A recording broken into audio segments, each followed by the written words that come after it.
everybody, I'm gonna get us started. So if you can get your last minute snacks. That was kind of a lot of fun. My mom is coming with snacks. She was running late today, so in a few minutes my mom will come in quietly or not so quietly and run over and get snacks. More minutes. So welcome to Rochester, Christi. Just a reminder, like we're a Christian apologetics group on campus, equipping Christians to go out and talk about their faith with people in an effective manner, dialogue, really focusing on listening, engaging with anything. So tonight we have Bill Honsberger. So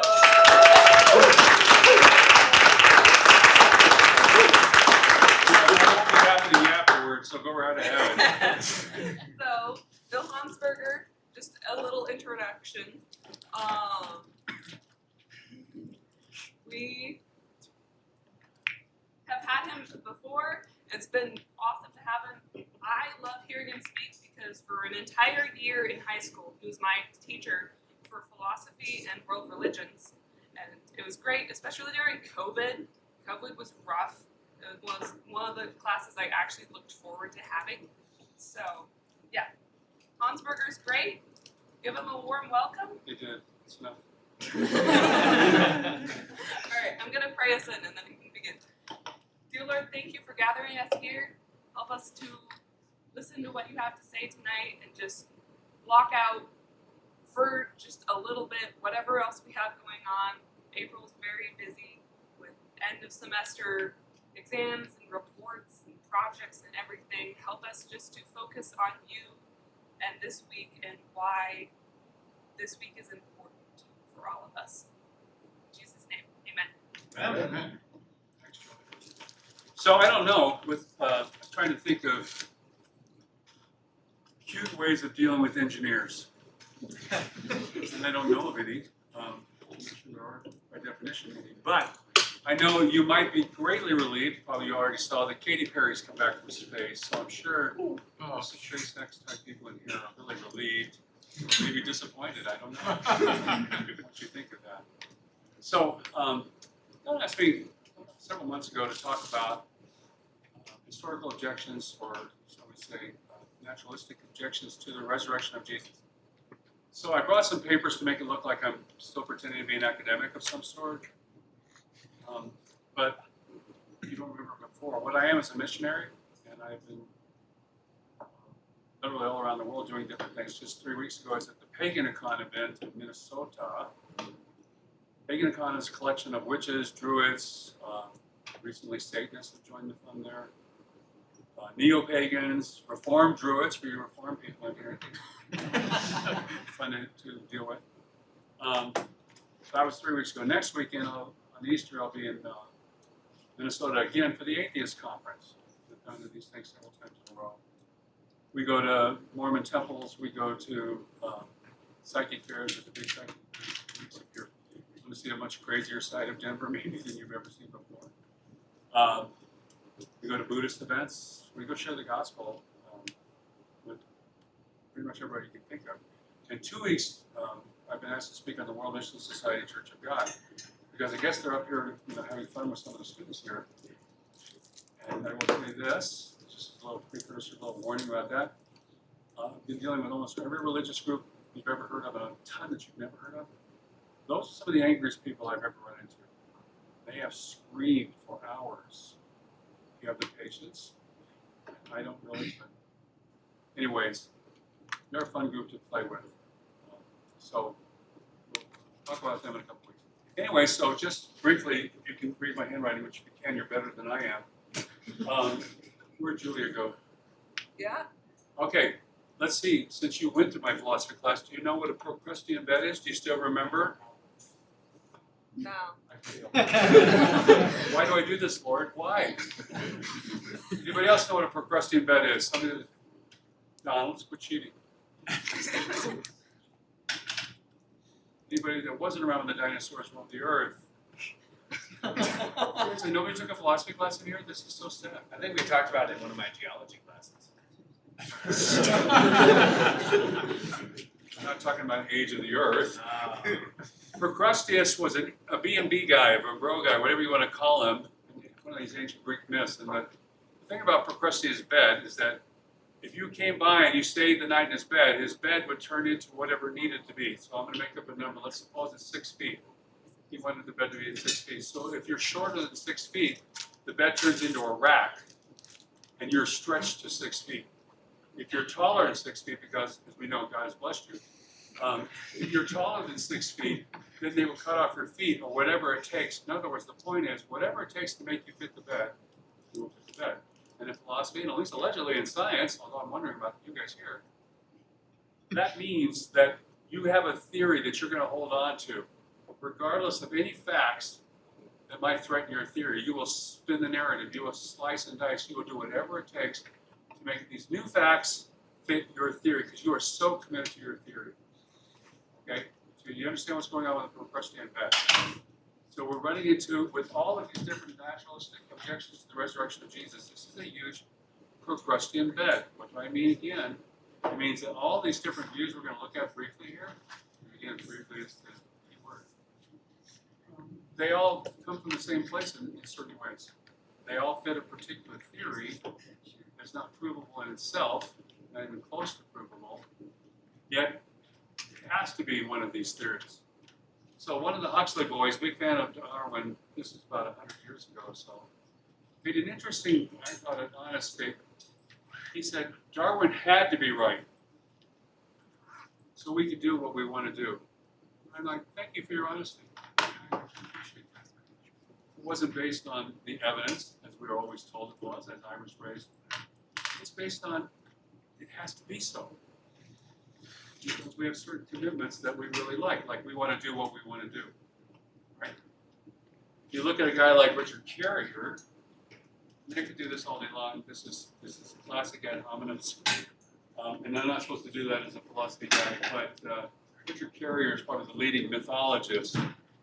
Yet when I go to the atheist convention he was a part of years ago, he's not allowed back. He's not a nice guy, especially towards women. Even the atheists threw him out. They're starting a satanic temple toast, they call themselves. In Minnesota last year, at the Pagan Con, I went back 3 weeks ago, they had a big split. Even the Satanists, they're like Baptists, they can't get along for nothing. Okay? They just want to get along here. But my point is that so many of the different people involved here, they've got their stated objection, a lot of which is going to come out as absolutely silly, not worthy of discussion except for what's mentioned. But what's behind that is something much bigger, okay? Which is an absolute, must be the case that Jesus did not physically rise from the dead. So we're going to look at some of that tonight. So any questions about where we're going? Can you all hear me? Can you hear? Okay, good. You got the fans going. I'm not very loud anyways, and I have to sit down most of the time, unfortunately, because of this weird condition I told you about last time. So, by naturalistic, does everybody understand what we're saying here? It cannot be the case that Jesus rose from the dead, because that would be an actual miracle. And I'm going to go back to 200 years ago to David Hume. We'll talk about him later. We had a whole chapter on miracles, at least proving to my professors up at CU Boulder that it's impossible for miracles to happen by definition. They can't happen. And Hume had this whole chapter basically making that case. We'll get into more detail with him later, because I think he's kind of driving a lot of this. So a naturalistic explanation, okay, something's happened. Absolutely, everybody has to admit, all the historians, even historians who hate Jesus with every ounce of their being, they all admit something's happened. The question is, what happened? Why did it happen? How did it happen? Because there's phenomena they have to explain. They have to explain these weird guys whose entire life was thrown upside down. How do you explain that? Well, what's the next explanation? Fine, that's a great question. I used to get a talk a long time ago. Let's look at the options here. Right, so we'll do that. All right, so we have to explain it one way or the other. And then there's another phenomenon called the Christian church, which most of you are probably a part of in some respects, part of the body of Christ. You all grew up, a lot of you grew up nice Christian kids and nice Christian churches. They didn't exist. Okay. Romans had 1,000 religions under one roof, is one way I want to say this. Paganism of every sort all over the empire. Romans were smart about their paganism. They didn't force when they conquered Gaul or France, when they conquered Hispania or Romania, all these different places, they didn't force you to worship their gods only. Romans are smarter than that. Hey, look, everybody has a god of war, everybody has a god of fish, everybody's got a different pagan god for everything. It's the heart of paganism. The mind is in all things. So the Romans were smart. You don't have to change the names of your gods. You go to your own temples. That's cool. All you have to do is add the emperor to the mix. Do an offering to the emperor once a year or so, and we're all going to get along just fine. For pagans, what's one more god? There's hundreds of millions of them in India right now. So what's the problem with adding one more? Okay? So that's what the Romans were doing. So when this weird Jewish group shows up, the Romans already had a problem with the Jews from way back, but by the time of Caesar, probably about 50 years before Jesus, a sort of a tenuous truce was formed between Israel being conquered. Romans don't want them rioting all the time. So they formed a weird truce with them and basically said, you guys don't have to worship the emperor. They're the only group the Romans allowed to do that. They had so many different religions. They wouldn't have had a problem, but the Jews had a problem with worshiping the emperor, as you might understand. So that's what happens when the early Christian church is born. All right, we're all seen as Jews because we were all Jews. Pretty simple at that point. You know? Unlike what's been going on in Europe or lots of places for the last 1700, 1800 years, where the problem is, what do we do with these Jewish people? The Jewish question of Europe. Horrible question, horrible solutions. The problem is, what do we do with these Gentiles who are coming into the church? They're coming into our Jewish space here. Do they have to follow the law of Moses? Look at Acts 15. You see this kind of discussion going on amongst the Jews who are doing the church.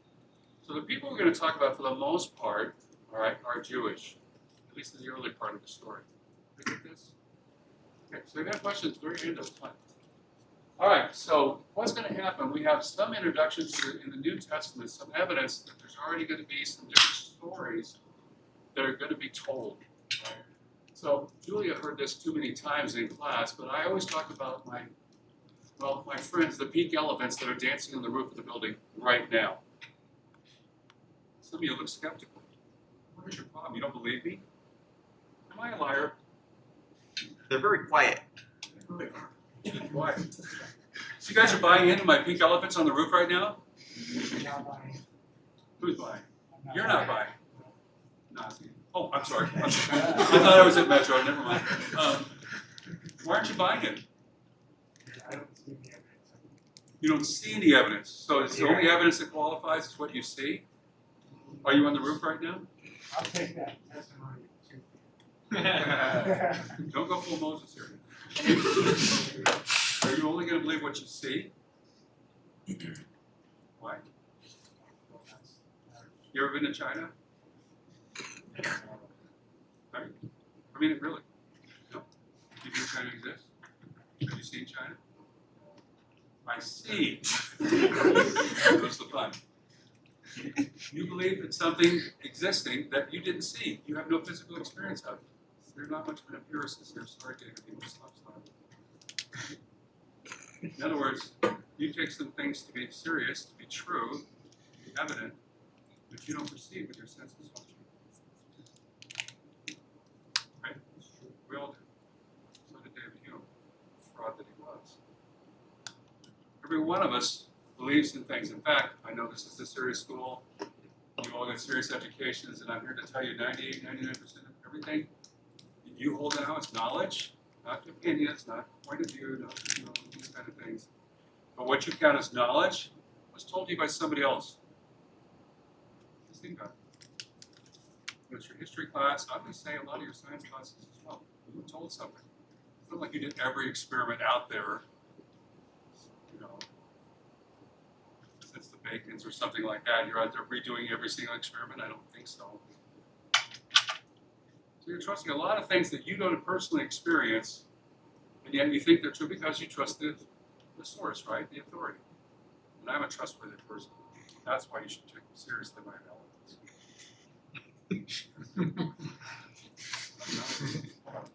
Anyways, so a lot of what's going on here is people who are going to say things they can't back up with their senses. That's why I'm going to bring in the philosophy card, play that a little bit when we're dealing with this with Rusty and Ben. Because how do we know stuff? Philosophy is called epistemology, the theory of knowledge. We know it through our senses. We know it through our reason. You guys are all big math people up here for the most part. You can go out and, look in a telescope. Oh, 2 plus 2 is 4. There it is. You find that under a rock in the jungle somewhere, did you? You want to go full Descartes or full Immanuel Kant or something. It's the way your minds are designed. Pick up the math. If you're Descartes, it's the way God designed your mind. I found that too, but he hid it. So anyways, we have this idea to bring up almost immediately that Jesus didn't actually die, right? And some Jews were throwing this around. Some Muslims are going to throw them around. There's different sophisticated versions, not the early Jewish version that disciples told us why or something like this. There's different versions that are much more popular now. To which I responded, Jesus ghosted them. That's your term, right? He got off the cross and he disappeared. He hid for the rest of his life. Wow. That certainly explains the disciples. That explains the phenomenon of the Christian church? Maybe not either. Zondervan did this thing about 30 years ago in a church history book I used to teach on. And it had 3 slides of the church at the end of the 1st, 2nd, and 3rd century. First century is a thin little line of black dots around the Mediterranean. As the early church expanded. It's grown up to about 100 AD. By 200 AD, not only is that line very thick, but it's starting to really spread out up into Germania, up into the Stands, all the way, northwards of Egypt and Sudan and places like that today. By the 3rd century, it is immense. It is almost everywhere. There's churches. These are the ones we know about. There's churches up into what's now Russia. There's churches in Britain. There's churches in all these places all over. Remember, okay, this is at a time when Christians are getting slaughtered by the tens of thousands. All over the empire. I've seen great quotes. I was looking for them today and I couldn't find them. There's this one guy writing about 150, so maybe 120 years after Jesus. This Roman, it's not Licinius, this one, some Roman writer who talks about the phenomena of why it is so good and so important that we kill these Christians. It is the right thing to do. It's such a fascinating argument. What was his argument? Why is it so important as Romans? Well, they don't believe in our gods. You got 1 billion gods per square inch in Rome. You don't believe in our gods. I just didn't care about religion that much. Religion go to the Greeks or the Jews. Romans cared about power and engineering and management. So all of a sudden, now concerned. And even worse, they think their God is the only one. How dare they? Kill them all for that. How funny. None of this makes any sense unless you know that something else is really going on here. Why would they all of a sudden the Romans care about religion? What is that? All of a sudden they care about it so much that they're going to start killing people by the thousands. And then it gets dicier for them because senators and army leaders and all sorts of other people start joining the Christian faith. They become believers. Now we're supposed to kill them too, and they did. So this gets really tricky. Okay, we'll see some of that later. Anyway, so one of his early ideas is that either Jesus fainted, they snuck him off the cross, or he fainted long enough, he got sick or something. There's so many. I'm not going to go into all the variations. There's so many. But somehow he ended up in the tomb, but it was not real. Because he wanted to pretend. Interesting. I was in a conversation with a Jehovah's Witness today. You might hear some version of something like that. I'll tell you here. He pretended, to resurrect, sort of, but not really. And he went and hid. Or you get one of the most popular books in publishing history that came out about 20 years ago. Most of you are little punks. Called the Da Vinci Code. What was the version of that? Jesus was married. It's all Mormon all of a sudden. Jesus was married to the 3 women that were around him all the time. And he ended up founding the Carolingian kings. Charlemagne was his great, whatever. Wow. Fascinating story. Thank you, Da Vinci Code. The guy that wrote that was such a fraud. But that book sold something like 30 million. That's long before the movie came out with Tom Hanks and all that fun stuff. And publishers say every book that's sold is read 4 times on average. Wow. I was doing talk shows with Gino Tracy, a pastor friend of mine here in town. For several years, every question came in.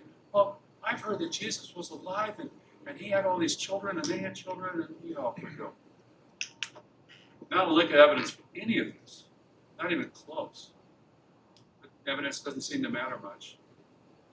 We don't even perceive it, we just believe it. Wow, that's an interesting way of looking at things. So, Michiko, one that was out about the same time, and this was 20 years ago. It was really popular with young people, college students, and high schoolers your age. It's called Zeitgeist. Has anybody seen Zeitgeist? Somebody give it. I haven't seen it, but Yeah, it's old news now, but it probably had 20 million views. That would count as viral, wouldn't it? Zeitgeist proved that Jesus didn't die, and that the whole thing was made up. One of our versions of conspiracy stories. So the whole thing was made up, and they copied Osiris and Horus, and they copied Mithras, and they copied Krishna. Well, they had some fascinating arguments. They were showing pictures, I kid you not, of Irish Catholic churches from 200 years ago. Here's your physical evidence. That window looks like Krishna from some Hindu temple. Well, that explains everything about what happened 1900 years ago. Is that the Hindus somehow infiltrated Ireland. And what? Worse than my pink elephants. I think I have more credibility than my pink elephants and some of the stories that were coming out there. But it didn't matter because one way or the other, we have to convince you that this actual physical resurrection is not the case. And some of these guys are going to come across as more academic than others. Okay, I mentioned Carrier. There's all sorts of scholars. One guy that influenced a lot of philosophers was a guy named Rudolf Bultmann, who was a good little Nazi. His best buddy was Martin Heidegger, very famous philosopher. Both of them hated God with every ounce of their being. Heidegger's a big fan of Friedrich Nietzsche that I was doing my studies on. And Heidegger influences Derrida, and Foucault, and Barthes, and all these horrible people. Oh, and postmodern philosophers, same thing. Bultmann said that if you're holding, this is like in the early 1940s, somewhere in there, if you're holding a transistor radio in your hand, you cannot possibly believe that Jesus rose from the dead. I'm paraphrasing, but that's basically the quote. Just the mere fact of that level of technology rules out the possibility of Jesus rising from the dead. I mean, he goes after it directly, just like Hume did, just like several others have. Okay, well, that's the central story of Christianity, it's the resurrection. Paul the Apostle says it himself. Paul's an interesting case when we get to this later on, too. Paul said, if Jesus didn't rise, we're morons. You know, paraphrasing slightly, but that's kind of the idea. We've wasted our time. My family is convinced I have wasted my entire adult life. I became a Christian in the middle of my senior year in high school, and I wanted evidence. Interesting thing to look for. I was a drunk stoner idiot. God grabs me anyways, pulls me out of that whole mess. And my whole family was aghast, furious, upset, beyond what is wrong with you. My family split when I was a little kid, but both sides agreed on this. Bill's a moron. He's wasting his life. Some of them still have some of that fun. Okay, so anyways, this idea that Jesus fainted, or that Muslim version, they snuck somebody else up there. It wasn't really Jesus up there. Or, well, there's so many different versions of this. None of which make any sense. Okay, so virtually all scholars, including virtually all liberal scholars, agree that the record seems to be very clear that Jesus was beaten beyond belief, crucified. Everybody takes that point of time with that. Many people who hate the gospel will say, I think there's enough historical evidence to say. Bart Ehrman, who hates the gospel pretty directly, has come out and said things like that. But the physical evidence seems to be overwhelming, historical evidence, that Jesus was crucified. And again, if you know what crucifixion actually looks like, it's not pretty, it's not what you see in the movies. It goes on for days. The people who invented it, the Assyrians, to me, the Assyrians and the Apache were the two most successful, I guess you could call them, tribes in discovering new ways to torture people that would last for days and days. And they also had devices that would kill you within milliseconds. But to the people waiting to be killed themselves, it was just pure torture. I mean, they were good at killing people. And they invented this thing about 800 years before Jesus. The Romans said, what a great idea, what a great way to kill people. And we like killing Jews. The Romans were all over this. All right, so there's, again, a whole subcategory of this, and I'll give you some references afterwards if you really want to dig into this. Probably the best known scholar on the resurrection is a guy named Gary Habermas from Liberty. It's all over online, you can find it. He's got this whole minimal facts argument, which is addressing some of this. He's looking at all the scholars, and he's debating all the scholars. Pretty much, he's got it down that literally all of the scholars, whatever they are, Christian, non-Christian, whatever, have to agree that Jesus was beaten with an inch, was live and crucified. You don't come out of that event.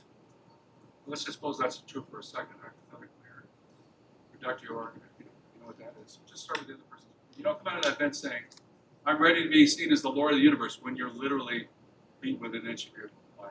Question back to that. It's hard for me to hear you. I'm sorry? It's hard for me to hear you. Could you speak up a little bit, please? I can try. Okay. I can't promise.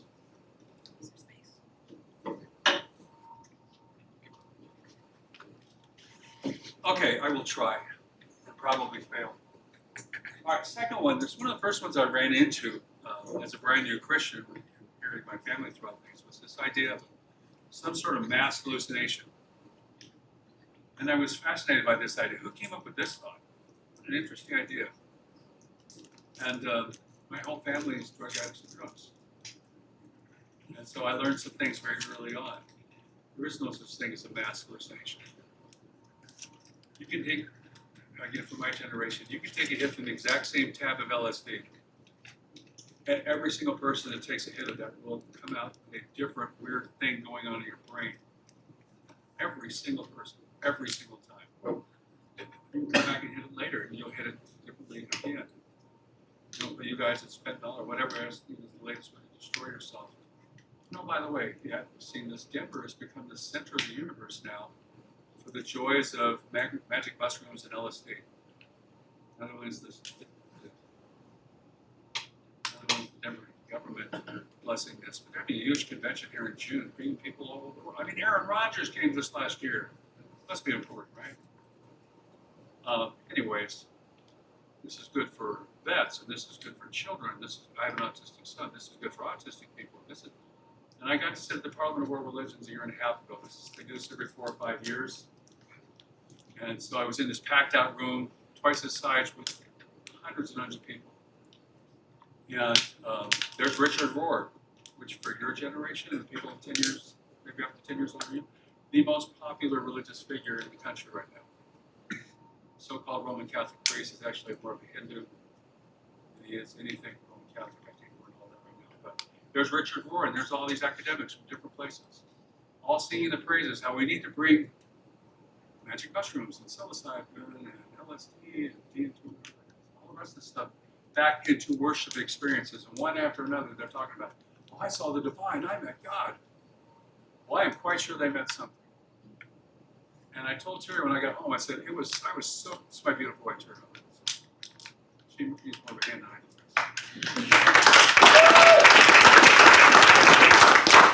She has been out with me for about almost 47 years, so the pain, suffering in her life, I get it. If I believed in karma, you can only wonder how bad she was in her previous life. But I don't. Anyway, so they're singing the praises of this stuff. They're like, this is not good. Pagans are using this kind of stuff. They used a drug called soma made out of milk. We don't know what it was, but you see the ads all the time now. I think no, I don't. But you meant something or someone. And even the Hindu gurus would tell you, you got to be careful with this stuff because sometimes you meet a bad one. I might argue they're all bad. So there is this other experience of this other world somehow. And psychedelics are one of the fastest way. And I'm sitting there thinking, okay, my first cousin blew his head up on LSD. My best friend's little brother blew his head up on LSD. Excuse me, where was God in this whole experience? I'm really curious. Since 2 families were destroyed by this. What about all the rock stars that died while they were doing this stuff 40 years ago? It's like these guys were older than I am. Surely they have some memory of how many people died using this stuff. Oh, don't worry. They say you have to do it under careful conditions. Well, that's really helpful. Anyways, I read this stuff on hallucination the first time, and I read it again recently, and I'm like, there's still no sense of this. Okay. And you can have all sorts of visions and stuff like this. at least claims of visions, near-death experiences. There's gazillions of these online, books, movies, all sorts of stuff about NDEs. PhDs have been written about NDEs. They're all pointing to something weird. Some of them are completely fraudulent and they get caught. Although the Christian guy, the kid that got his movie made a few years ago, it came out only after he made all his money and admitted it was a fraud. I tend to think there's a lot of fraud going on. I tend to think that people who are taking these drugs are sometimes having experiences. Okay, all that notwithstanding, what the heck does that have to do with the physical resurrection of Jesus Christ? I would argue not a darn thing. You're talking about somebody, at least for the people who were there. Why is that important? Well, we're back to empirical evidence again. I'm not against empirical evidence. I'm very big fan of empirical evidence when it's actually empirical. Science turns into science fiction so fast it's hard to keep up. But look, if in fact they ate with him, they talked to him, he showed them scars, all this stuff was going on. He's walking with them, he's teaching with them, he's doing all these things that you never see anything even close to that in any of the claims of these mass hallucination or visions. You just don't see it. Although there's plenty of visions, at least on YouTube, probably on other streaming sites, where Jesus was in my kitchen last night. You better come up with some money. I mean, you better understand. Well, you better come up with some money. There's a bunch of those online, tons of them. So-called prophets from the New Apostolic Reformation, all this nonsense. Tons of visions, no proof for anything. So we have a different experience, at least being written by the people who were with him. So when I hit this weird condition called myasthenia gravis hit me this last August, and my poor wife had to drive me all over the city for all my teaching and stuff like this. And I was teaching 4 classes a week, so this is tough. And all the churches and different things. And so there were some times I was just giving her a break, and I took an Uber drive. And I was really wondering, what are you done with me? Am I, being put on the sidelines here? I was really wrestling with that heart. And I had 3 different Uber rides with 3 different fellows from Africa, Muslims. Fantastic conversations. And it all came down to, let's get this straight. Who should I believe? The people who are actually with Jesus? Or should I believe somebody 600 years later who was hundreds of miles away, not even close? Which account of Jesus should I actually believe? Then I did basically, you're driving me now. You're having this experience with me. If somebody told you that you had this Uber ride with Bill Honsberger and he's 6'10" and plays in the NBA, you'd say you're out to lunch, dude, but no way, that's not what happened, right? So why should I take seriously the claim of somebody that's not there? There's not even close to being there, hundreds of years later. I said, who would you see as the most reliable witness? The person who was there or the person who wasn't? Good conversation, man, thank you. It's very good. Very close calls. Anyways, there's really different varieties. Every scholar picks on something different. They just make stuff up sometimes. It's really funny. And then here's the big dog in some respects, the conspiracy theories. You see it early in the New Testament. Pay somebody to tell them the Jews came and stole the body. As if a Roman's going to take Jewish money that's going to put his life at risk. Did the Romans get bribed? Of course they did. Do they get bribed in situations where it's going to cost them their life if they get caught? Good luck with that. It's like the Jews and Romans were buddies? No. They hated each other. And the Jewish government, say the Pharisees and the Sadducees and those kind of people, the Sanhedrin, they were hated. Absolutely hated by the Romans. Who talked about this? I mean, they didn't get along with the Jews in general, but in specific, they hated the Sanhedrin, who thought they were hot stuff for all sorts of reasons. People into it. So there's early versions of this. The Muslims, of course, come up with their own conspiracy theory. And it doesn't even give you an absolute answer in the Quran. It gives you, maybe somebody got snuck up there. Well, then where does Jesus get these scars? Now, the Muslim argument is very interesting if you've ever talked to one about this kind of thing. They say that Allah would never allow any of his prophets to go through such horrendous pain. So they're acknowledging the crucifixion is a bad thing. Okay? Therefore, since he wasn't crucified, he wasn't resurrected. That's how the argument tends to go. Well, that's an interesting thing, because in the Muslim mind, Everybody mentioned in the Bible is a prophet, except for Paul. Paul's hated beyond belief. But everybody else, Isaiah, for example, is a prophet, which is important if you're talking to Muslims. And all sorts of other people. Anybody even know what happened to Isaiah? Other than that, he had a great time, didn't he? You get the point. Allah has let, if you use that word, I don't generally, but Allah has let a lot of his prophets get killed horribly. So all of a sudden now he's not going to do this with Jesus? That doesn't make any sense, even within the text itself, which they sort of claim to believe in, only when it's their mind. So then we have Richard Carey more recently. This is a more serious one because it is more recent. It's more academic, than the Muslim version or something like this. And Carey's the one I mentioned is not even welcome back because he's so bad. Carey has this interesting proposition. All the references to Jesus, not only in the scriptures themselves, like the Gospels, but all the extra biblical references in Josephus about 50 years later and some of the Roman writers who wrote about Jesus. All of that was put in by Catholics 300 or 400 years later. That was all stuck into the record. Can't believe anything these guys said. Interesting idea. Okay. Is there actual evidence? Not that it's actually serious evidence, but it fits a theme. It fits in a very important theme. It gives some sort of academic credibility to the idea that all these people have been flashing around trying to make sense out of, and now we've got it. So I'll bring in my own accounts of this kind of thing. So it's very interesting to talk to people over and over again. We'll say a couple different things. One is, well, you can't believe that stuff. There's too many contradictions. Oh, that's so interesting. Tell me your favorite ones. Well, I just know there are. I know. Give me your best one. Well, I read about it, or I heard about it. That's great. Let's hear it. 99% of the conversations I've ever had, they'll say it and they have no evidence for it, no idea. They believe it because they believe it. It makes sense to them. The Bible's been mistranslated 100 times. Actually, no, it hasn't. Do you have any evidence that it's been mistranslated? Or not? Now, are there arguments about textual issues? There are. But like 0.00001% of the people you ever talk to in your life will actually know about. So those are important arguments to have with a Bart Ehrman or somebody like this. Ehrman is a fraud. You guys don't know who he was, but when you were babies, 20-some-odd years ago, he was the man. Good Morning America, The View, all the big talk shows. He's out of UNC, one of the UNC campuses in North Carolina. He's written this book, claiming all these things. It's very interesting, okay? Depending on who he's talking to, and this is really important, depending on who he's talking to, you get a different message. The Da Vinci Code guy did the exact same, Dan Brown did the exact same thing.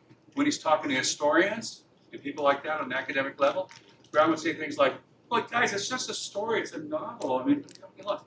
When he's talking on his website or to people that are big fans of the book, this is the real thing. This really happened. I'm like, you fraud. You change your message depending on your audience.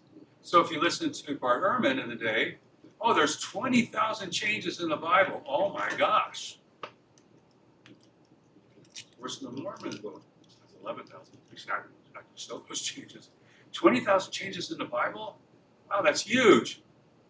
Then when he's talking to biblical critics, like at the Society of Biblical Literature, some of these professional academic groups, no, there's only maybe 100 or so, and most of them are copy errors that are easily dealt with. Oh, which is it, Bart? Which audience are you talking to, I guess? That's what determines what's true or not? Fascinating. Well, Carrier's kind of like that, all right?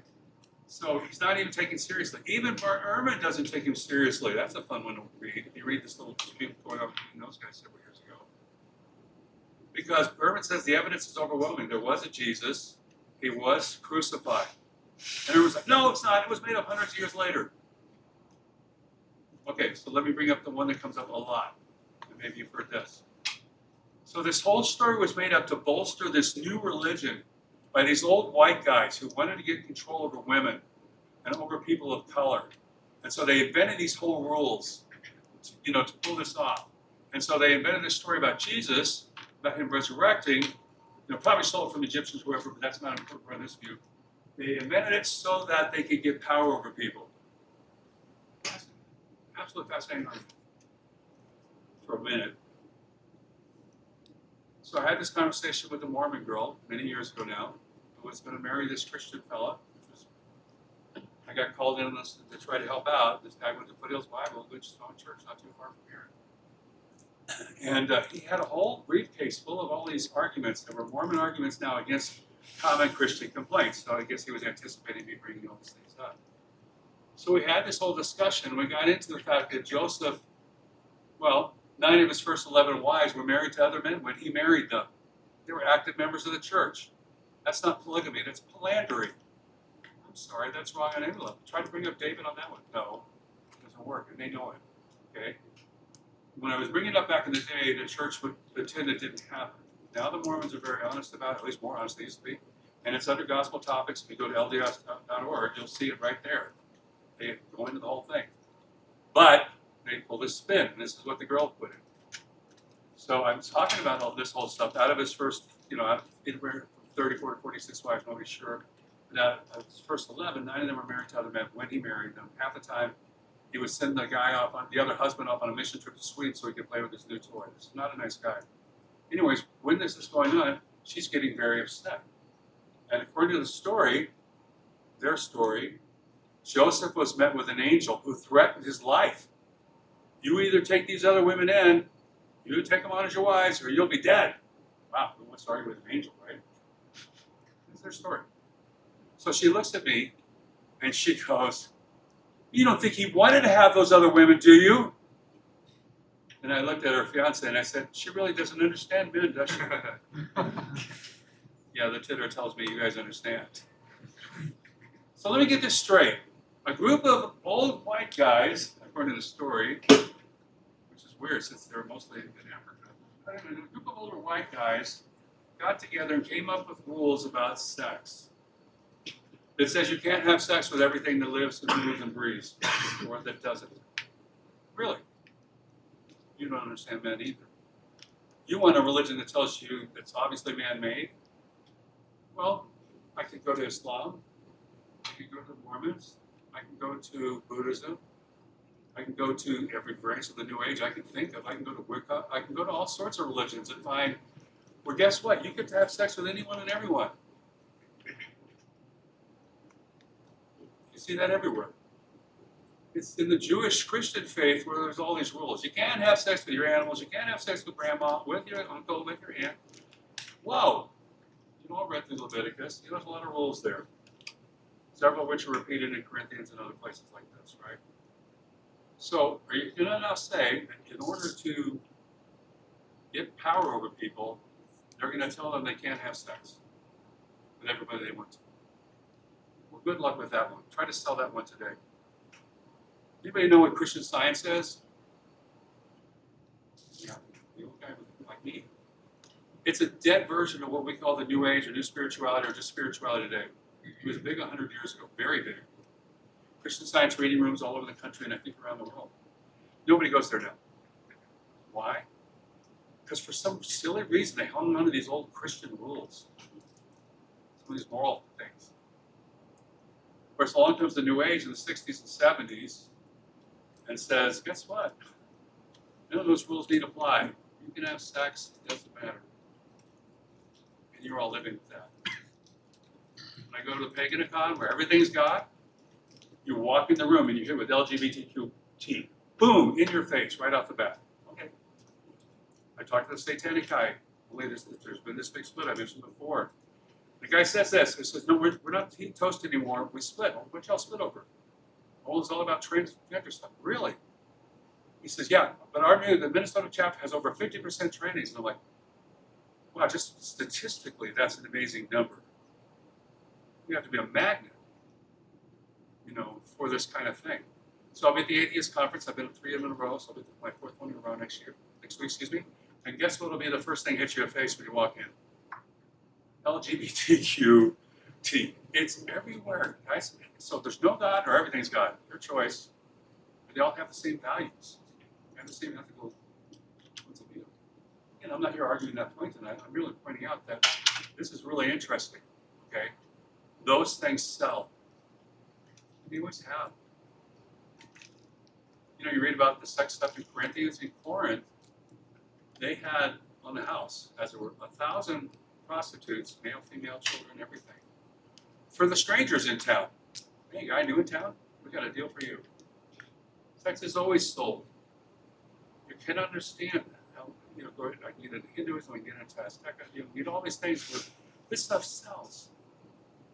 So for a religion to make up a story, to buttress up a point of view that doesn't sell anybody, that's really an interesting point of view. That doesn't make any sense at all. If they're trying to get power over you by telling them they can't do stuff. Highly critical of Islam, as you might already guess. And guess what?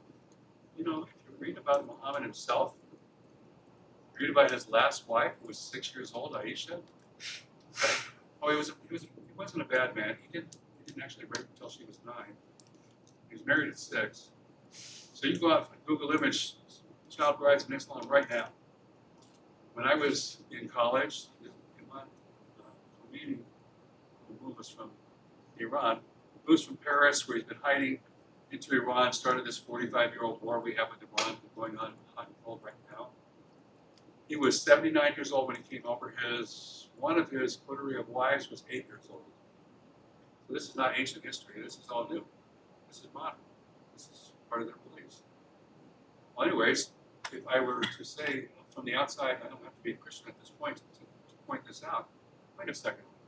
So you're taking everything that a man likes to do, and I would add as a Christian, every part of us is fallen human beings, is fallen men. Violence,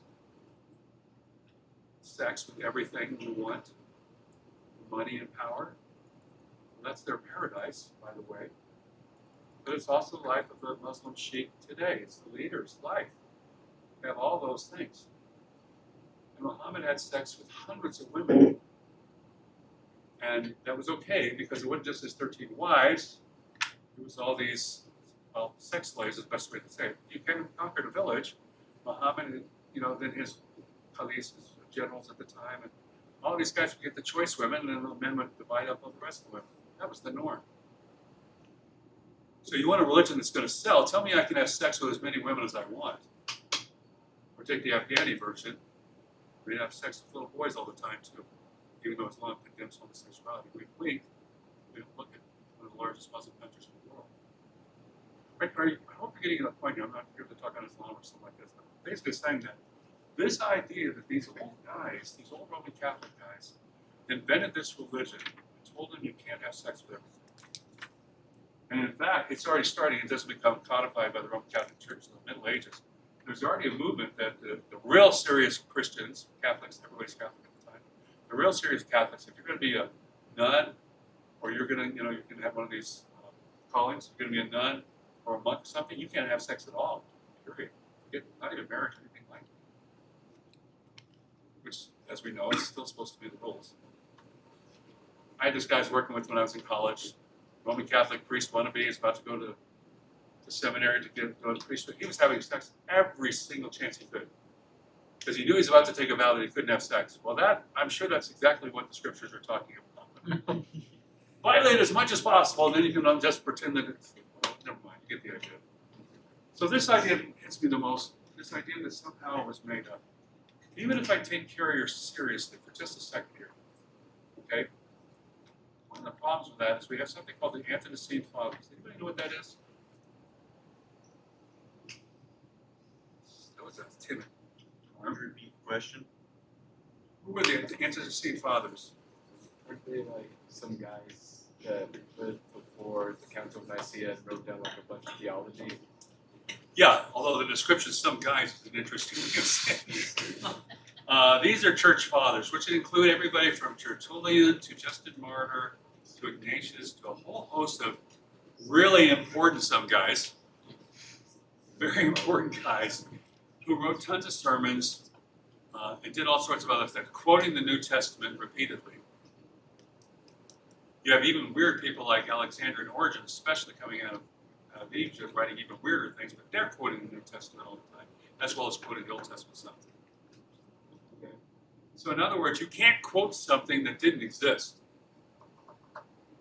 So when I was in 5th grade, I had to memorize the Gettysburg Address, and say it in front of the class. Got extra brownie points for doing that. So I'm doing this in like 1967, 66, somewhere in there. Yes, I am old.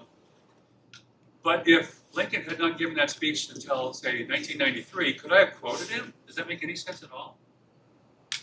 Thank you. It makes no sense at all. You can't quote what doesn't exist. So I started doing seminars on Dan Brown. One second. I started doing seminars on the Da Vinci Code when that came out. And I'm like, you know, people were saying, well, nobody was arguing with Dan Brown. Well, he wasn't around. You can't argue with somebody who hasn't written anything or said anything publicly. We're not responding against zero. So Irenaeus, for example, about 180 AD, is writing against the Gospel of Thomas, which is very popular today. And the Easter week, there'll be a ton of History Channel, Discovery Channel, all these channels saying, oh, the hidden gospel that was taken out of the Bible. That torques our curiosity, but we got to see this book, see what the story's about. There's hundreds of other books, but Thomas is the big one. So Irenaeus brings it up about 180. He writes this whole book against heresies. He talks about this. And nobody was talking about it. Just the martyr wasn't talking about it. None of these guys were talking about why. Maybe it wasn't there. None of the pastors were quoting it. None of the pastors were quoting against it. Nobody was talking about it at all. And Irenaeus brings it up about 180. It says, there's this book, Thomas, and blah, blah, blah. It's all this Gnostic stuff. That was a very big problem in the early church. So my point being, if you're going to try to give a conspiracy theory based on dates like this, you're going to have to deal with the fact that all the ante-Nicene fathers, writing before 325, so this is roughly, say, 90 AD to about 325, First Council of Nicaea. Okay? All those writers for 200 plus years were quoting the New Testament constantly. Okay? Somehow that had to be fake too. Because, of course, the Gospels hadn't been written yet by these old men who were making up stories. So if those guys didn't exist yet, because according to Carey and people like that, the stories were made up by these guys later, then what do we do with the post-Nicene fathers, which would be like Augustine, very famous Catholic writer, later on Jerome and all sorts of other guys? Well, we have to push their dates back some too, which means we have to push Luther and Calvin and people like that farther back, and Council of Trent farther back, which means none of you know anything about the Bible at all for another couple hundred years before we can catch up. Do you get the idea here? You're going to play the date game. I can play it too. We're quoting people because they were writing. So we can quote them. If you're going to say everything that was said back then was made up, okay, fine. Let's just keep playing the game. Right? None of these people even existed according to what Carrier, people like you were saying. So if you had a question about it, you do have a question. You answered What was your question? it was about because you mentioned that everything that was written about Jesus and then everything everyone was saying about what was written about Jesus was made up. So I'm trying to figure out how else to phrase it, but basically that doesn't answer the question of was everything made up by the Catholic Church? Well, I'm just pointing out, if I'm going to use his historical method, alleged historical method, of what he's arguing, that this stuff is all made up and put back in, then you have this problem with not only other documents, not just the New Testament, Josephus, and people like that, but all these ante-Nicene fathers, all quoting the New Testament. Right, but Right? the You argument can't is quote that what doesn't exist. the argument is that the church made those up too. That's what you have to say. Right. My point being, by stretching this out, is that you're continually going to have to keep making stuff up. That's why I say you're answering my question. Okay. You ready to buy my pink elephants yet? No. Stubborn. Stubborn people. Okay, so let me go back to what I think is behind a lot of this. And this is the procrastinated bet point, right? So naturalistic explanations, by definition, there is no such thing as a supernatural. That's just the whole point, right? There's different versions of naturalism, atheism. There's lots of different kinds of atheists, by the way, if you don't know this. Soft atheists, hard atheists, whatever. Basic point of most materialist views, only that which is material is real. You probably have professors here talking that way. To which I say, thought seems to be real to you guys. Is that material? Think it is? No, that's good.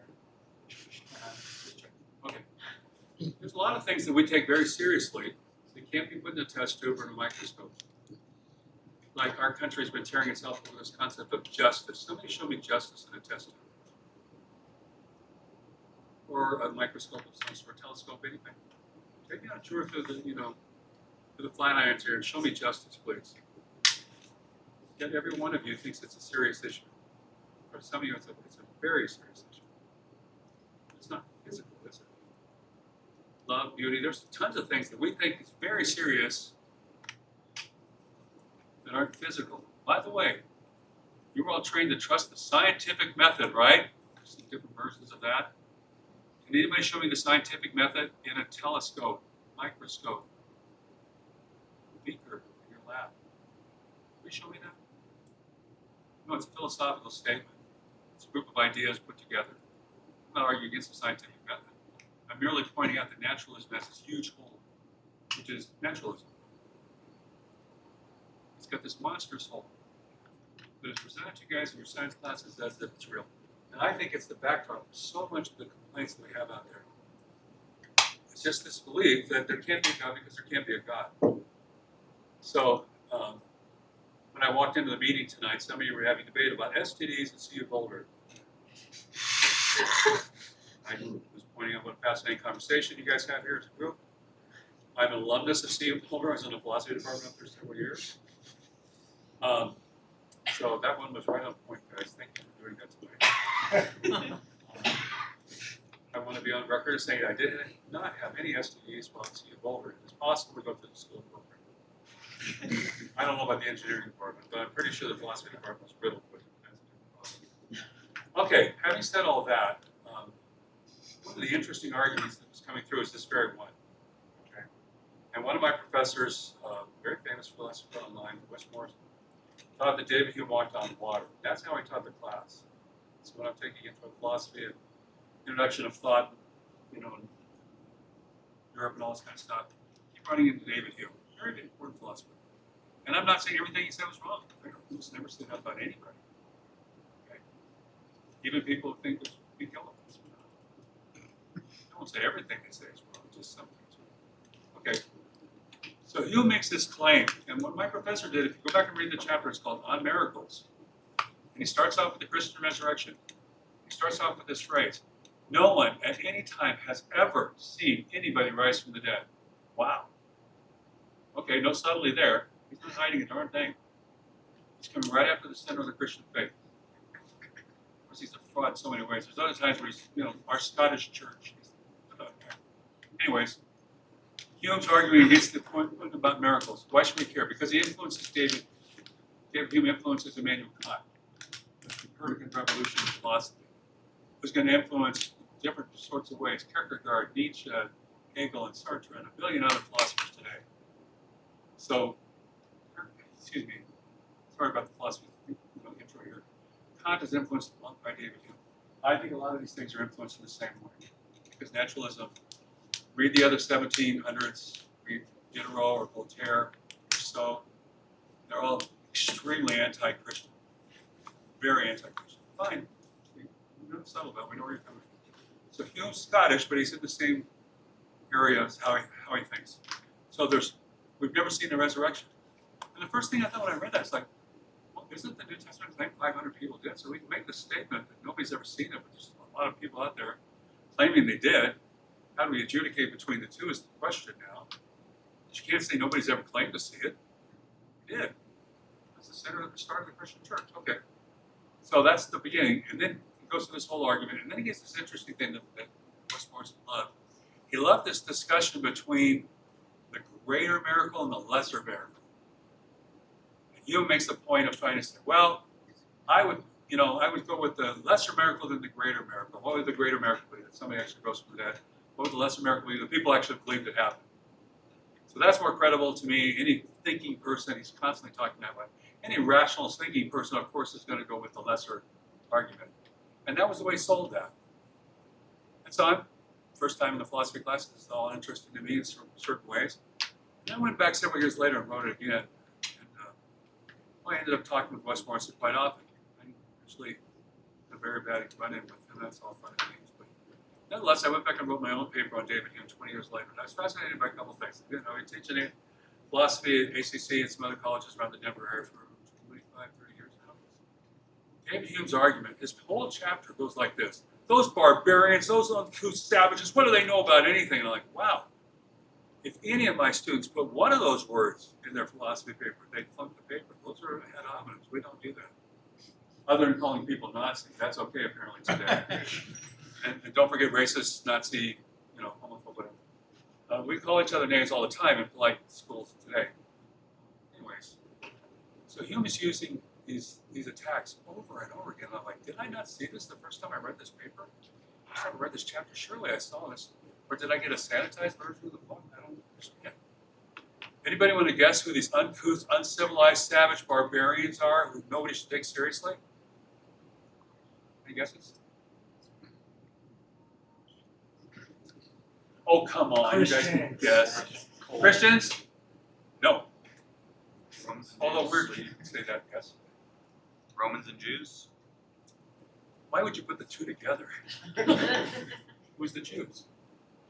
The history of anti-Semitism in Europe is overwhelming. England, Scotland, Germany. The Holocaust wasn't celebrated only in parts of Germany. It was celebrated in Wisconsin. Shoah, as Jewish people say. The final solution to the Jewish question, which I mentioned earlier, what do we do with these people? And England has kicked them out several times. Spain kicked them out. Name the good, qualified, wonderful Christian country that kicked the Jews out. Because how you qualify for yourself as a good Christian country. So you kick the Jews out. Well, here's Hume writing this way, and I'm like stunned by it. Didn't I see this? So that was the first objection I had. The second thing is I focused in on the end of the chapter, how he ends his argument. He doesn't end his argument at all with the lesser, greater silliness that my professor made such a big deal out of. He ends up talking about, this is so fascinating, the very nature of the thing itself. That's how the chapter ends, the very nature of the thing itself. I was fascinated. That backdrop to that real quickly is he gives what I think is a pretty credible list of qualifications for why should I take American accounts seriously. Okay. One of them, which is really important, they're not doing it for money. Well, that eliminates 99.9% of what's on live streaming of all sorts today, doesn't it? Is the virtually all doing it for money? I think that's pretty good criteria. Second thing is, the people who make these accounts have to be the kind of people with such high character that they are never lying. They don't use hyperbole. The fish is only that big. It doesn't get bigger with it every time you tell the story. They're just the most honest people. For Hume, that's a good criteria. I like that criteria too. This is not Bill Clinton time, okay? Where there's a liar pretending to open their mouth type of politician stuff. No, these are people of the highest character. That's the way he described it. Okay, go with that. So he gives this criteria in that chapter for what it takes to be seen, for me to take seriously David Hume as if believing in a miracle happened. Then he talks about two friends of his who fit every qualification that he's just described. They're not known as liars. They don't stretch the truth. They're not politicians. They are literally people of highest integrity that he knows well. And they just went down to France, to Lourdes, the old Catholic retreat there, and they say they saw a miracle. What am I going to do now? I can pull this off. Your qualifications are met. They're not doing it for money. They're people of high integrity. You take their account seriously. Okay. What does David do? He ends the chapter the way I just told you. He says, I don't believe it because of the very nature of the thing itself. Follow the English here. This is not hard. I can't do the Scottish accent. Follow the English. Okay? He doesn't believe it because he doesn't believe it.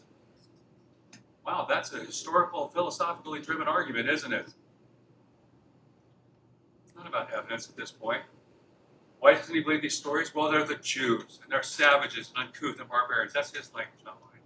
I grew up in a very Jewish neighborhood in Los Angeles. I was the dumb goyim in the neighborhood, dumb goyim, okay? Not Jew. All my friends wanted to be lawyers and doctors. How weird. All the rest of us wanted to be firemen and policemen and astronauts. No, these guys all wanted to be lawyers. I had a fun discussion. Point being is that for him to talk this way about these people, well, what is he doing with that? He's undercutting the reliability of the people who said they saw Jesus rose from the dead, isn't he?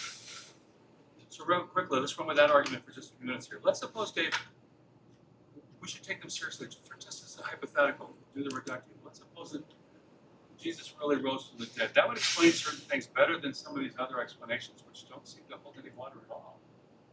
They just don't. Okay? Jesus fainted. They stuck him off the cross and he hid for the rest of his life. Or if you do the Jehovah's Witness version, he pretended because he was really the Archangel Michael. That's another bizarre story. So many weird stories out there. There's so many versions of all this, guys. All right.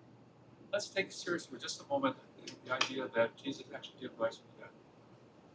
Now, was it only believers that some people argue? Well, we know at least three. And I'm going by this, but I'm trying to be careful here. What we know from the scriptures account is at least three people who are not believers. Okay? James, his brother, right? Thomas, we know those stories well. And then, of course, Paul. You go to any secular psychiatry class, and there's whole things on conversion stories, and Paul is like the centerpiece forever. Here's a guy who hates these Christians. They're blasphemers, they're heretics, they need to be dead, and I'm here to do it. He's already on record being involved in killing Christians. He's a member of the Pharisees, according to his own testimony about himself, a Pharisee of Pharisees. He's zealous. He's very serious about this stuff. And a funny thing happened on the road to Damascus, as they say. Now you can imagine him coming back into town with this story. He was probably married. I say that because the Pharisees usually had to be married.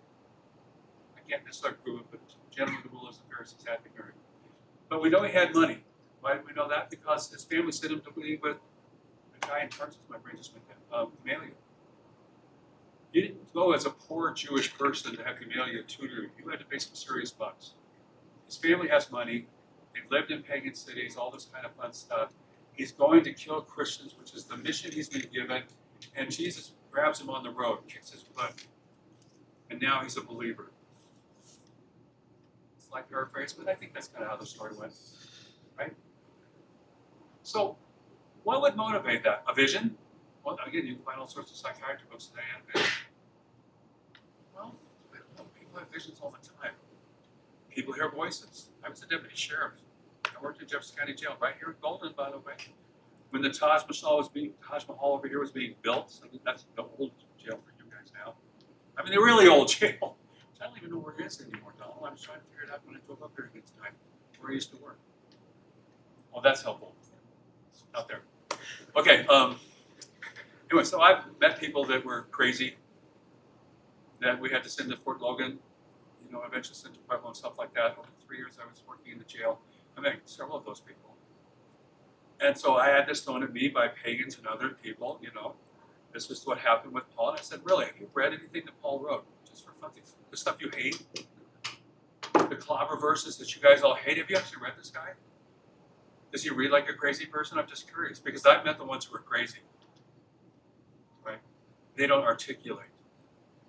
They don't make points. They don't have the memory. They don't go up in front of court, in front of the Roman, the powers that be, and make incredible stories. They just don't. Show me a crazy person that does that. Good luck with that. So why should I take seriously that they were crazy when they don't act like it at all? Or you might say they were crazy because, and this is kind of the money line from the whole evening tonight, guys. People die for causes. I could be dying as a Christian today. If I'm killed tomorrow or killed at the atheist event, that would be fun, huh? You guys can say, we heard that guy right? People die. I wasn't there. I didn't see the physical resurrection of Jesus. Right? Nobody else in this room did either. Okay? So it might be the case that you and I are dying for a lie. It might be the case that you die for a cause, a religious cause like Islam, or a political cause like the North Korean death squads, or for Shinto and Taoism all mixed, not Taoism, Shinto and Buddhism all mixed together with the Banzai charges in World War II, or a zillion other examples of why people die. We die for our country, we die for sex, we die for religion, we die for power. We die for a host of things. We die because somebody thought we were looking at their girlfriend. I mean, seriously, we die for all sorts of things. The only thing, and I've been thinking about this for a long time, guy, the only thing that we don't die for is a known lie. We die for a lie, it's very possible. It happens all the time. But for it to be a known lie, So I met, after I got nailed at Boulder, I went up to DU. So if you're gonna make DU jokes on STDs, go right ahead. That was a joke. Anyways, I'm over at DU and I've got this William Dean, my professor, who taught at a Lutheran seminary for 30 years. Now he's teaching at Isle Seminary, a Methodist school allegedly, where you can go and have a witch lead your, lead you through chapel services and all sorts of fun stuff. Welcome to Island. Well, I'm in the program at DU, but we had to take 2 classes at Island. So I go over there and I take Bill Dean's class. And one of the doctoral students there, and he hated me with a passion. I was the only evangelical. I mean, I walked into rooms game at Island where I was screamed at. They didn't even know me. I'm obnoxious as could possibly be. You want to scream at me after you know me for 5 minutes? Probably Julia and her whole class was screaming in the hallways or in their homes during the COVID, whatever. If you want to do that, that's fine. But to not even know me and you're screaming, wow, that's an interesting trip. What's going on? Well, I got to what's now Colorado Christians Western Bible College, and I got to Denver Seminary, and that painted me as one of them. It's so interesting in philosophy classes, they're always about the other. And I'm the other gang, and I'm getting so much hatred here. I had a woman screaming at me 2 minutes into the class. She is screaming at me. I'm dead serious. This is a doctoral candidate. What about the demon voice of God? I'm like, what? No, she's screaming at me, but the demon, I have not run into the demon voice of God discussion before. That was fun. Everything the Bible said against homosexuality was not God, but demon voice of God. That's an interesting supposition. Anyway, so I'm in Bill Dean's class. He hates my guts. And he made that very clear. One of the other teachers said that his daughter was about my age and become a Christian, and it really offended him, so I'm catching all the flack. I don't know if that's true or not, but I was certainly catching the flack. To the point that other students in my class who were not Christians were actually complaining to the academic dean about how he was acting towards me in class. It was so bad. Anyways, Dean gets up there in front of the class. He's like, like 11 or 12 of us. He says, that whole resurrection thing, I think the guys just made it up around the campfire one night. Conspiracy, right? Death, all sorts of versions of this kind of stuff, right? It's all mixed in there. Guys just made it up around the campfire. He went around the room. So what do you think? What do you think? Oh, yeah, I think that's right. I think that's right. Even the Church of Christ pastor, yeah, I think that's right. Oh, he's more of a Buddhist, but with this America. So he saves me for last, of course, because he's got to put me on display. And I think he was expecting, give me 2 Bible verses and see you in the morning type of approach. So I looked at him and said, Dr. Dean, I'm really curious about your question. So who would die for a lie they made up around the campfire last night? And he looks at me and he pauses. It's one of those pregnant pause moments. And he goes, oh. I think you never thought this through before. It seems like it was kind of a straightforward question. I wasn't raised a Christian. I didn't have any dog in any fight. But why would you die for something you made up? Because, again, here's my police background. You know what happens when somebody puts a gun to your head, or in this case, a sword to your throat? You're going to worship Caesar, or you're going to worship this Jesus character?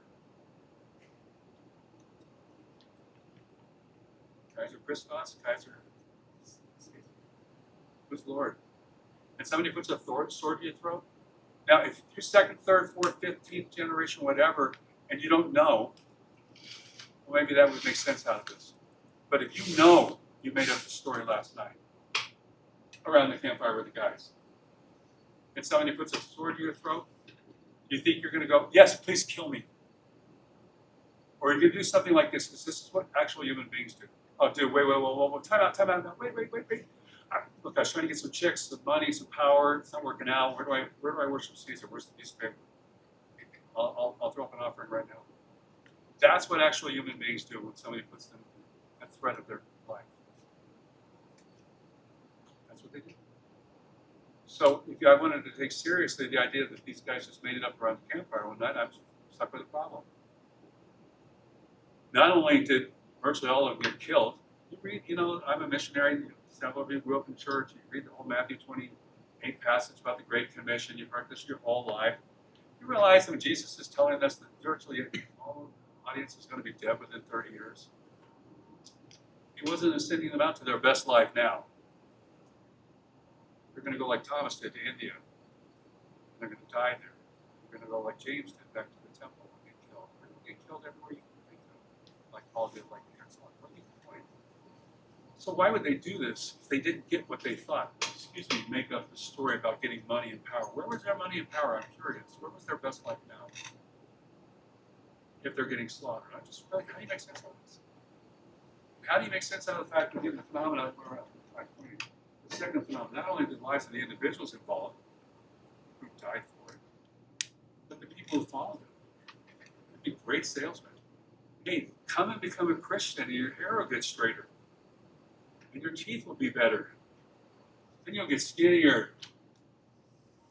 And oh, by the way, you're going to die. But hey, besides that, it's a great life. Write a sales pitch. You guys buying it? Because that's what it looked like for them. Until 311. Edict of Milan. Constantine said no more.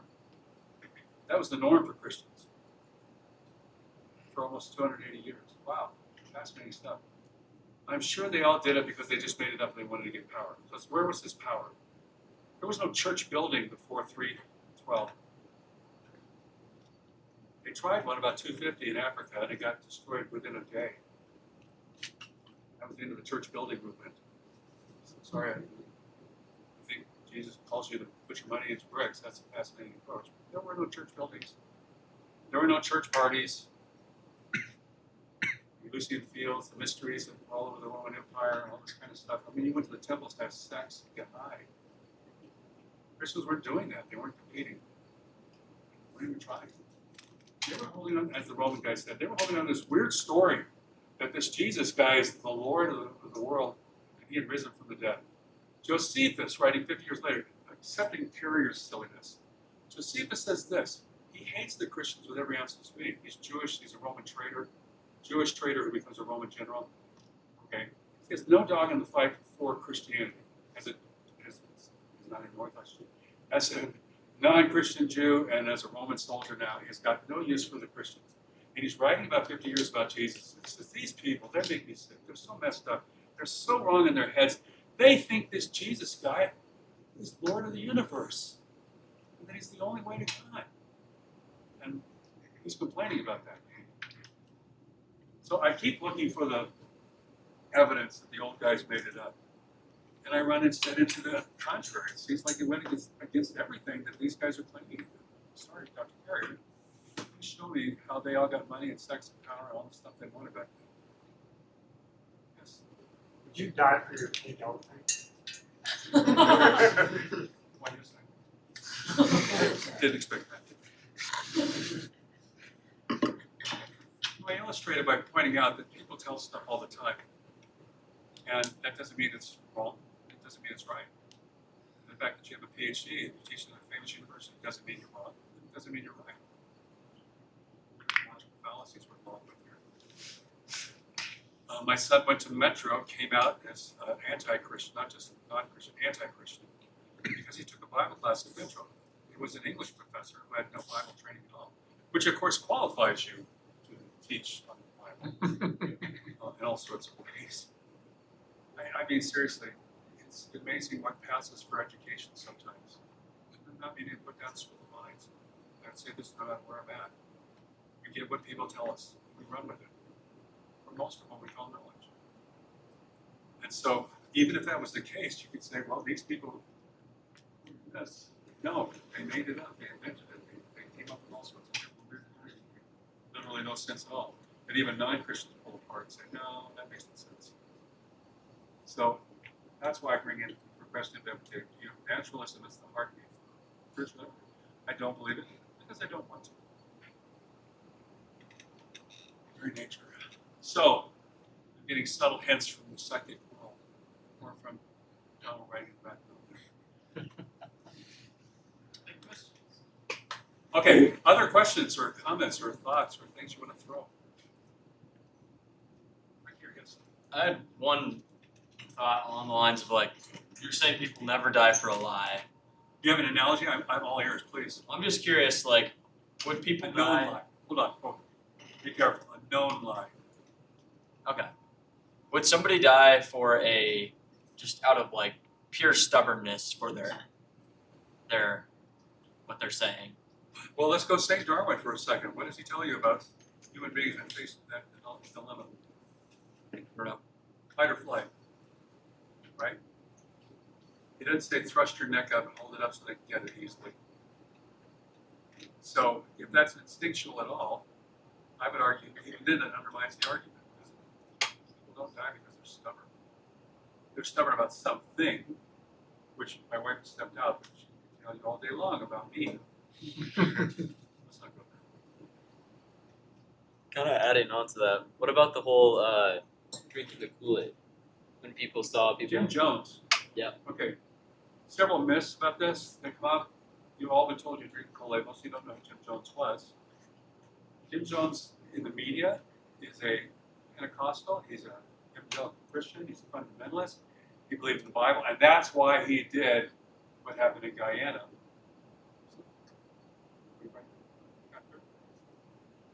Jim Jones was a stone cold atheist. All you have to do is read him for 5 minutes.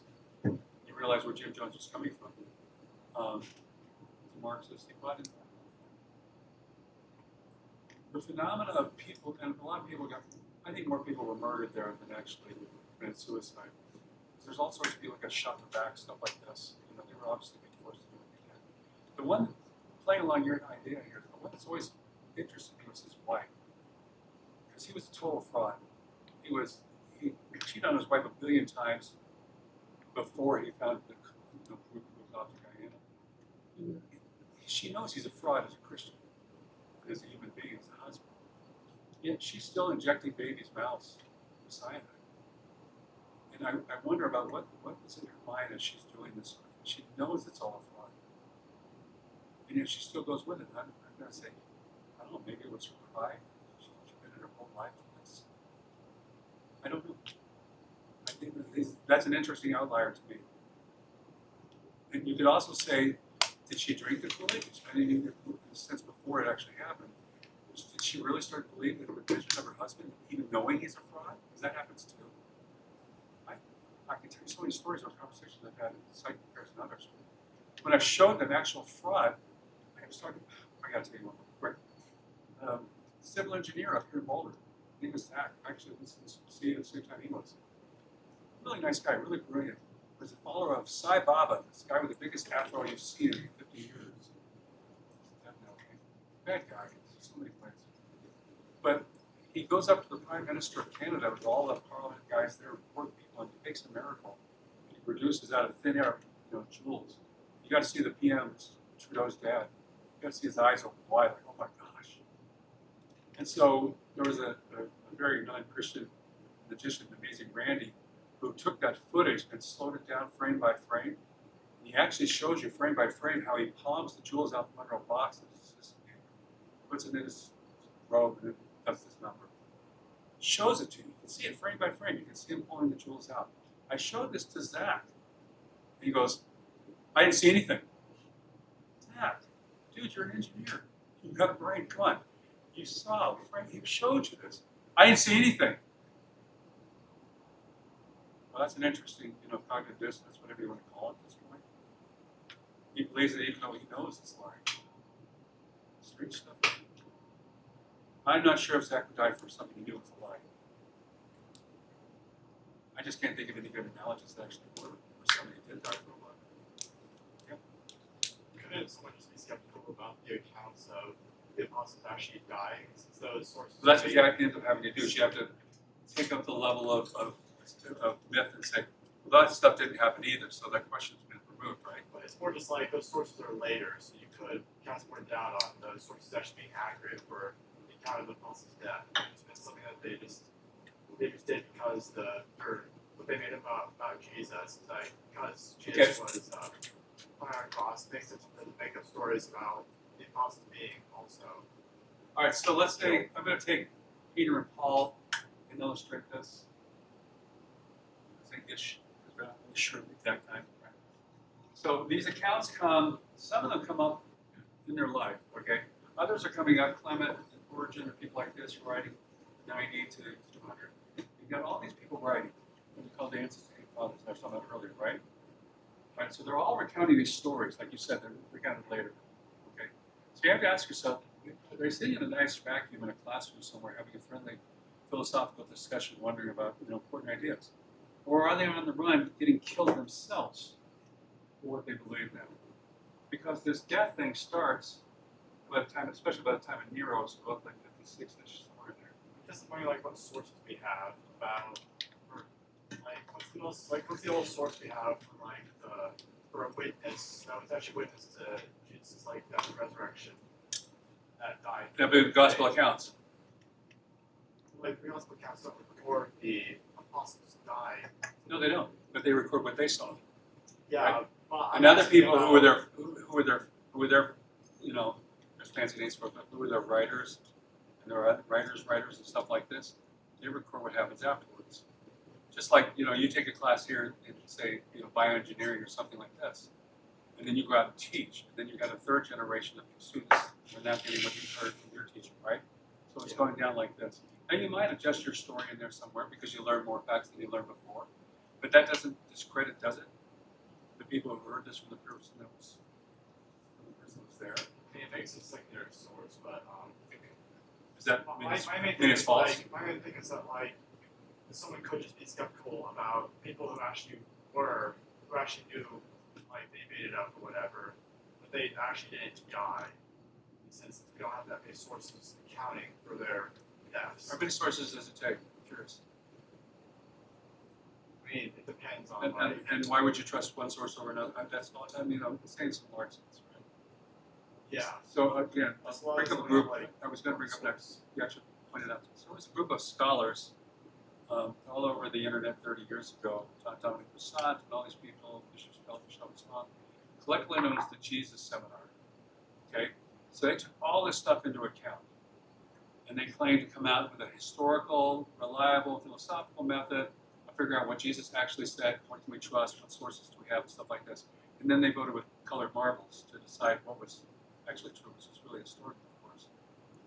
The problem with all this, okay, is that we can do stuff with single sources all the time. So I have to pick on Julia. Julia, where were you born? Can I say what hospital you were born at? Can you say? I don't know, but mom Mom? does. She was born at Swedish hospital. We all know about Swedish. England in general. We get it. Okay. So they probably gave you a birth certificate, didn't they, for Julia? Right? And it was probably the only source at the time you had that Julia was born. Yeah. You bought that? Well, It's only a single source. How could you buy it? I was there. Oh, sure. Maybe you made that up later on. We have a picture. Guys, we do this all day long with our sources. We actually do. The fact that there's only a single source does not discount anything you're talking about. The fact that there's only a single event, okay, well, this didn't happen because Jesus seminar was saying it's not attested in another record. Well, that's really curious, okay, because there's lots of things that scientists believed 200 years ago that they don't believe today, right? We have actual records of what they said, whether it's ether or something like this, what space flight's not possible. All the right people with all the right letters after the names took that as knowledge at the time, okay? So my point would be, how many sources do you take, and why would I take them as credible or not? Because these people are getting killed now. There's no question about this, right? Yeah, definitely. They bragged about it. And that's all. I wish I found that source, I'm sorry. For sure. Where the guy actually talks about the goodness of it, the righteousness of actually killing these Christians is important. Yeah. So if you're going to trace it back, we know that's happening with Nero. Later Nero, not early Nero. It's getting worse and worse, and it's happening. They're It's getting undisputed. I'm sorry. It's undisputed, yeah. Right. So to say that somehow the same people who were dying, say third generation Christians, were living 60 or 70, who were fans of, say, I'm going to invent names because I always get this mixed up. Fans of, say, Loyola, okay, who was discipled by John, who was discipled by Jesus, right? You start working this down, and you say, well, we can't take this guy seriously. We know he got killed. So what's the disjunct between this story I can take seriously and this story I can't, right? Because we know they're getting killed at this point, right?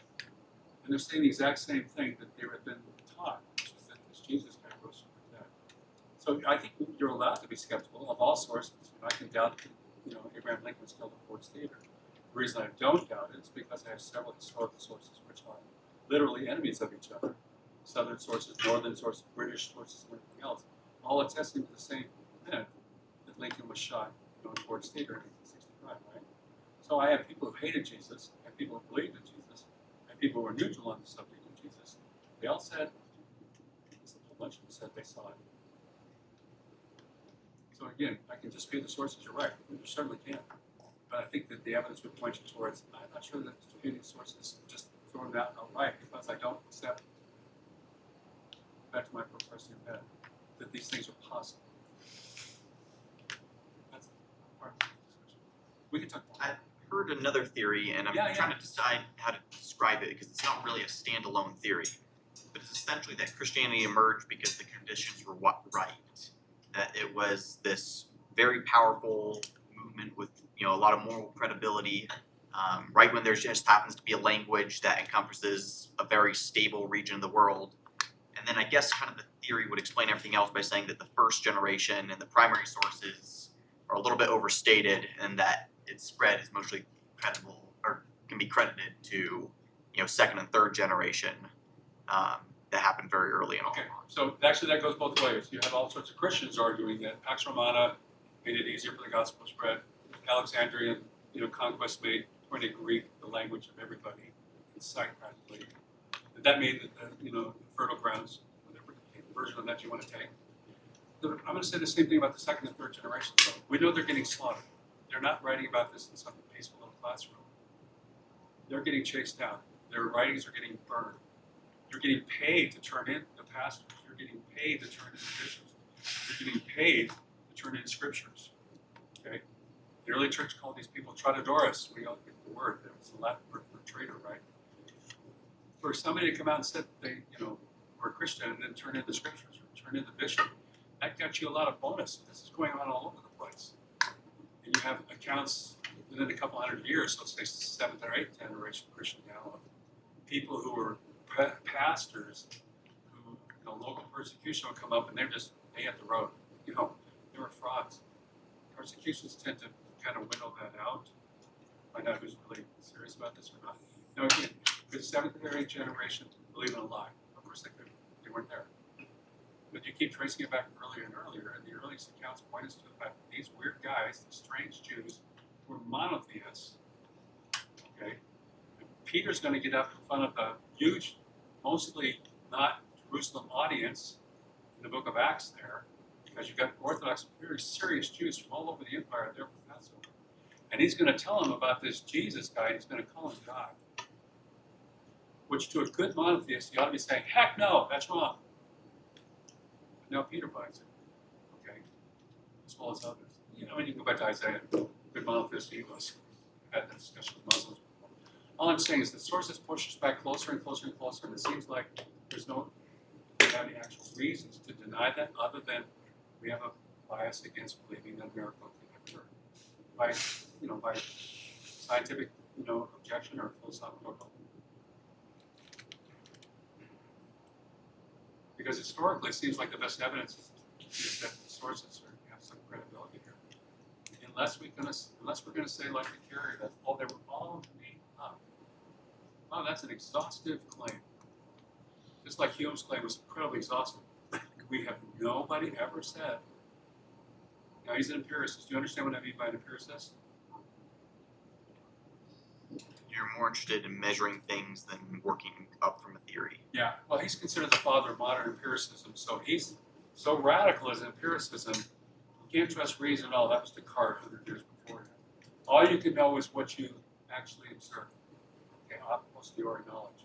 All we can know is things after the fact. I can't even say I know that the sun will show up tomorrow because I haven't experienced it yet. That's classic Hume. Okay? And there's a part of the point there. Empirical evidence is very important in any discussion we're having.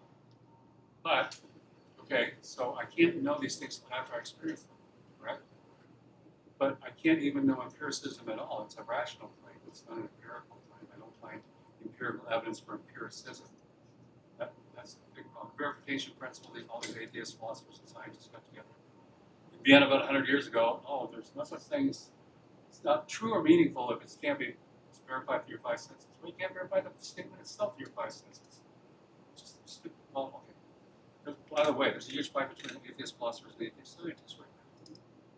Stephen Hawking, all these scientists saying, he's like, oh, philosophy's dead, it has nothing to offer, and all the atheist philosophers go, time out, your philosophy, your scientific method. It's philosophy. Having said that, it seems to make perfect sense that you should take the sources seriously until you have reason not to. All right, so I'm going to say this as a former cop. I've told several juries when they're trying to get me on a jury, hey, look, I used to be a cop. I'm going to trust the cop until I have a reason not to. Might as well tell you that right off the bat. Usually that's the quick hook. You're off the jury, and I get to go home. Yay. So I am going to trust the cops. But cops are human beings. Will cops possibly lie? Heck yes. Do they have possible other agendas at play? Yes, they do. Because they're human beings just like anyone else. So when I have a reason to believe, whatever profession they are, that there's some reason why I should not take this guy's his credible statement, because I know he tends to lie, or he wanted that girlfriend, or whatever, that kind of stuff comes up, which is what attorneys in general are trying to do, is take away the credibility of the witnesses, right? So there's a great book written by a cop on this very point called Cold Case Christianity by J. Bernard Ball. It's a cold case detective in LA for 20 years, atheist.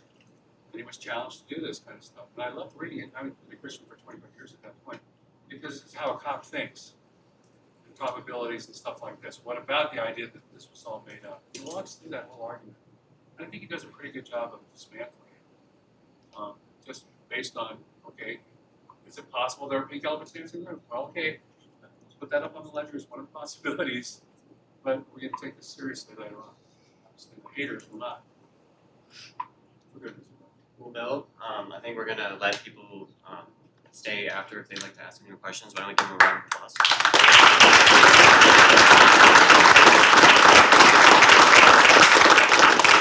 Of course, we cherish your time very much, so I'm sure a lot of people will be remaining here for a while. Some quick announcements, and then I'll set you all loose. So next week, our next meeting will be Dr. Hess. He will be speaking on polytheism in the Old Testament, specifically in Israel, so definitely be there for that. Our next whiteboarding will be next Monday, and we will be answering the question, or trying to get people to answer the question, is the same God in the Old Testament the one that's also in the New Testament? Is it the same God? So definitely be there for that. Big announcement, next Friday, Meadows Hall at 7 p.m. will be Anchor, and it's going to be the last one of the semester. It's going to be the big send-off, celebration and send-off. So definitely be there for that. Bring a friend, and there will be no... 6, okay, my bad. It'll be starting at 6 p.m., Meadows Hall. And we're not really having one ministry host it. It's going to be student speakers, and we're kind of gonna all host it together. So yeah, definitely be there for that to support. And then one final thing, one final note. So this summer, we were talking during our leadership meeting for y'all. We will be trying to do a book study over the summer, and so we're trying to figure out what book, and we're not sure yet. So if you have any recommendations, we would definitely like to hear those. Sorry. We're sure. Yeah, we're sure. Well, we are sure of a book. Yes. Okay, so we have picked a book. So We're doing Without a Doubt by Kenneth Samuels. And it covers 20 different questions or challenges to Christianity. yeah, so definitely approach one of our leaders or Donald's if you're interested, because we would love just general members to be part of that. We're gonna say I just say a quick commercial again, reminder of the list of things y'all are doing. For some silly reason, you want me back in 2 weeks, already foolish. But you want to play with Mother God, so don't miss that. How's that for a commercial? It was lovely. So I'll pray us out, and then you are all. Dear Heavenly Father, blessed are we for you have made yourself known. I am just so incredibly grateful for this group and for being able to speak here. And Lord, thank you for bringing us all together to hear about the resurrection and hear about just all the different views, and most importantly, why they're wrong, Lord. Lord, and why there is no evidence other than that Jesus did live and die for our sins because we are broken. And blessed are you, for you know that, and you want to save us, and you have saved us. And all we have to do is, really accept that and ask ourselves, are we really willing to give up our lives? Would we die for our life, Lord? I don't think anyone would. Bless everyone in this room. Let everyone go home safely, and let the rest of the semester be just another one in the bag for everyone who's here. And may everyone just go home safely and just live out your will to the best of their ability. In Jesus' name I pray these things. Thank you for being here. Eat food. Have a good night. You're having a good semester?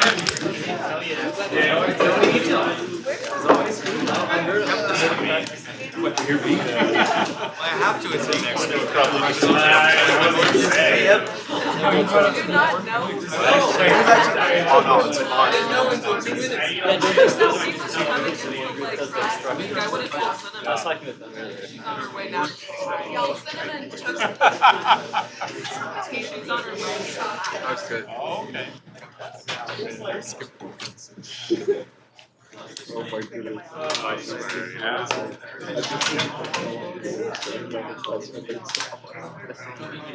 You wanna go to Brown?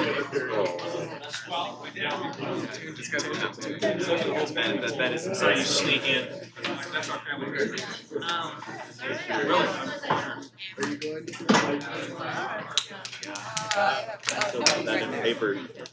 Well, usually the classes like. What y'all think? Like what?